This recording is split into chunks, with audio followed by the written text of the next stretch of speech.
Bismillahirrahmanirrahim. Assalamu alaikum, dear students. I hope you all students will be fine and enjoying your learning. अच्छा जी, आज की video जो है उन स्टूडेंट्स के लिए है जिनका MCM 619 प्रोजेक्ट है या फिर MCM 499A प्रोजेक्ट के स्टूडेंट्स हैं।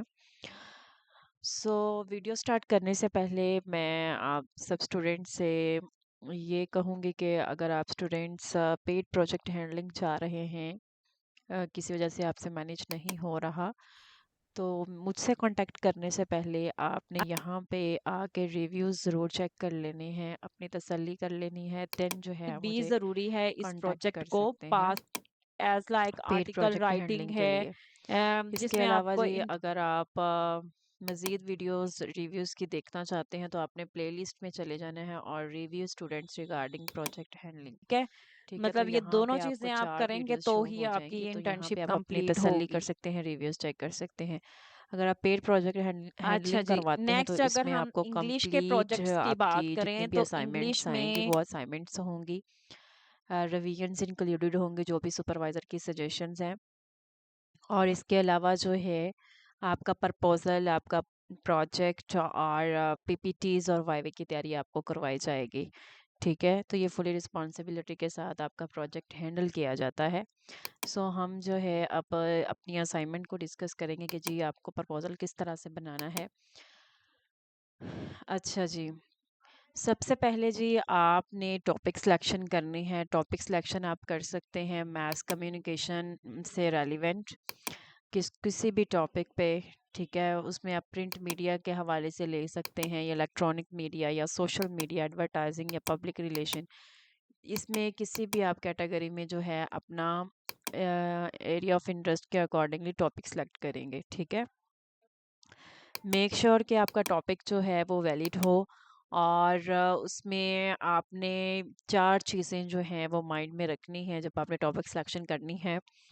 उसमें आपकी जो है वो फेनोमिना आपने उसमें क्लियरली मेंशन करना है। फेनोमिना से मुराद ये है कि आप रिसर्च में बेसिकली क्या करने चाह रहे हैं, रिलेशनशिप फाइंड आउट करना चाह रहे हैं, इफ़ेक्ट देखना चाह रहे हैं, तो कंपेयर करना चाह रहे हैं, रोल देखना चाह रहे हैं, तो इसमें आप फेनोमेना भी उसमें आपका ऐड होना चाहिए। उसके बाद आपने 2 या 3 वेरिएबल्स आपने ले लेने हैं। 2 वेरिएबल्स आप ले लें, ज़्यादा बेटर बेटर है। डिपेंडेंट वेरिएबल हो, इंडिपेंडेंट वेरिएबल हो, ठीक है, 2 वेरिएबल आप ले लें।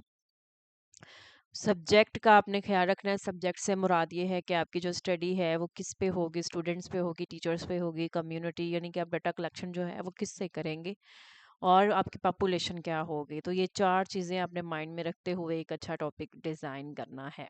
ठीक है, जब आप अपना टॉपिक वैलिड कर लेते हैं, सिलेक्ट कर लेते हैं, देन जो है अपने प्रपोजल की तरफ जाना है। मेजॉरिटी स्टूडेंट्स का टॉपिक सिलेक्शन ही ठीक नहीं होती और वो क्या करते हैं, चैट जीपीटी को यूज़ करते हुए अपना प्रपोजल बनाते हैं। कीप इन माइंड कि आपका ये प्रोजेक्ट है।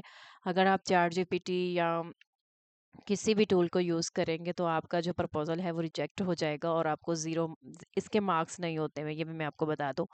इसका अप्रूवल और रिजेक्शन होता है। अगर आप इसको पास करना चाहते हैं कि एक्स्ट्रा सेमेस्टर ना लगे, तो आपने अपने सुपरवाइज़र की इंस्ट्रक्शंस को, असाइनमेंट की इंस्ट्रक्शंस को और जो फॉर्मेट है प्रोजेक्ट का उसको आपने जो है स्ट्रिक्टली फॉलो करना है। ये गाइडलाइंस मैं इसलिए बता रही हूँ, आप स्टूडेंट्स के लिए जानना बहुत ज़रूरी है कि हमें जो है प्रोजेक्ट में करना क्या होता है। इसमें मैं आपको बता दूँ, आपकी प्रपोज़ल पे असाइनमेंट्स आएंगी। प्रपोज़ल अप्रूव होने पे जो है वो आपकी पीपीटीज आप बनाएंगे और प्रपोज़ल का भी वाइवा होता है। ठीक है, उसके बाद प्रोजेक्ट होगा, प्रोजेक्ट आपका ओके होने के बाद फिर पीपीटीज और वाइवा होता है। ठीक है, मतलब 2 वाइवे आपके इसमें होंगे। और इसमें एक सॉफ्टवेयर है SPSS, आपने उसको भी यूज़ करना पड़ेगा फॉर डाटा एनालिसिस। एक्सेल के थ्रू भी आप कर सकते हैं। अगेन मैं आपसे ये कहूँगी कि अगर आप चैट जीपीटी को यूज़ करते हैं, प्लेजरिज्म आएगा, कॉपी पेस्ट करेंगे तो आपका प्रपोजल रिजेक्ट कर दिया जाएगा। टर्निटिन सॉफ्टवेयर के थ्रू आपका जो है वो प्लेजरिज्म चेक किया जाता है। फर्स्ट काम आपने कर लिया, आपने टॉपिक सिलेक्शन कर ली, उसके बाद आपने इंट्रो लिखना है अपने टॉपिक पे, जो भी आपने टॉपिक सेलेक्ट किया है।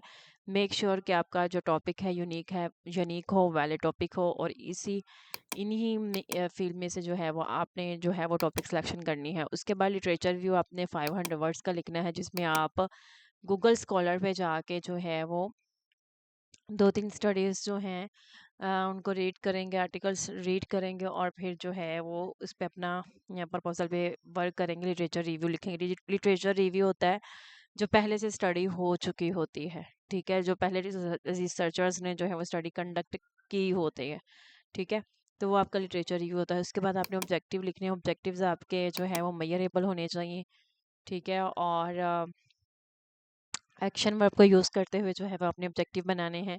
ऑब्जेक्टिव और रिसर्च क्वेश्चन जो हैं इनकी अलाइनमेंट हो, ठीक है। Research design including sample size और सैम्पल टेक्निक्स, टाइम पीरियड और रिसर्च मेथोडोलॉजी। इसके बाद आपने रेफरेंसेस ऐड करने हैं, और इसके साथ मेक श्योर कि आपने क्वेश्चनर भी अटैच करने हैं, जो भी आपके वेरिएबल्स के उनको मेजर करने के लिए आप यूज़ करेंगे। अच्छा जी, ये आपका है प्रपोजल का फॉर्मेट। इसमें आपने क्या करना है बेसिकली,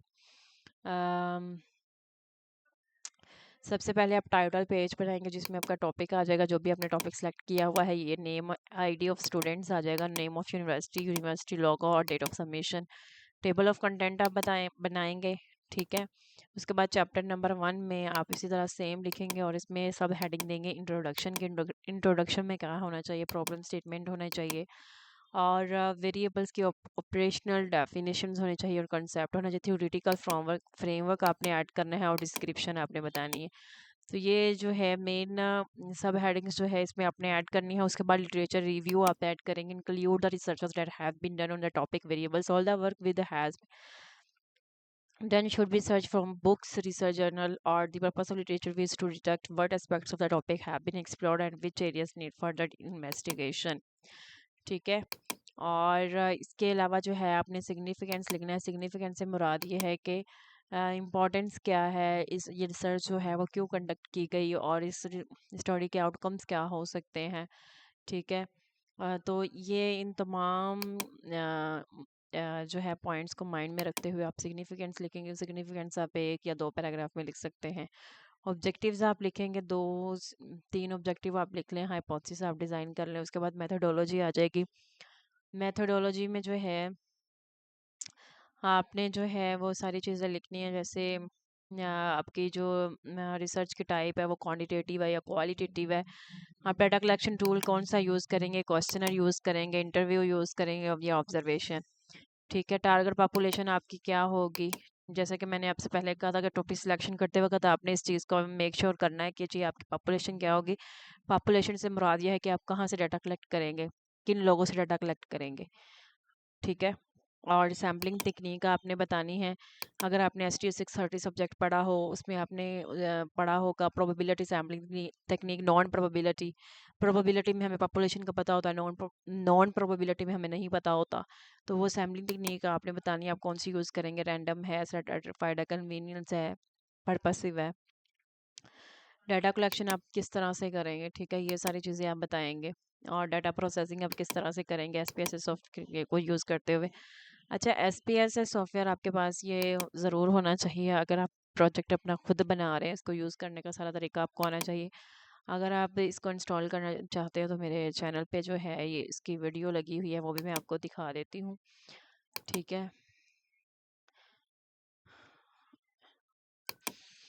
यहाँ पे मैं आपको शो करवाती हूँ SPSS। तो यहाँ पे जाके ना अगर आप वो वीडियो वॉच करेंगे तो आप इजीली जो है SPSS इंस्टॉल कर सकते हैं। उसी मेथड को आपने फॉलो करते हुए ये देखें, ये वाली वीडियो जो है आपने वॉच कर लेनी। इसको यहाँ पे डाउनलोड मैंने करने कंप्लीट तरीका बताया हुआ है कि आपने SPSS कहाँ कैसे इंस्टॉल करना है, और इस फाइल का लिंक भी मैंने यहाँ पे दिया हुआ है, ठीक है। यहाँ से आप देख के इसको इंस्टॉल कर सकते हैं, ठीक है, हो गया। तो ये सॉफ्टवेयर जो है ये आपके पास ज़रूर होना चाहिए अगर आप अपना प्रोजेक्ट खुद बना रहे हैं, और इसको यूज़ करने का तरीका भी आपको आना चाहिए। यहाँ पे ये टाइम ले रहा है, इस तरह का इंटरफेस होता है अगर आप देख लें।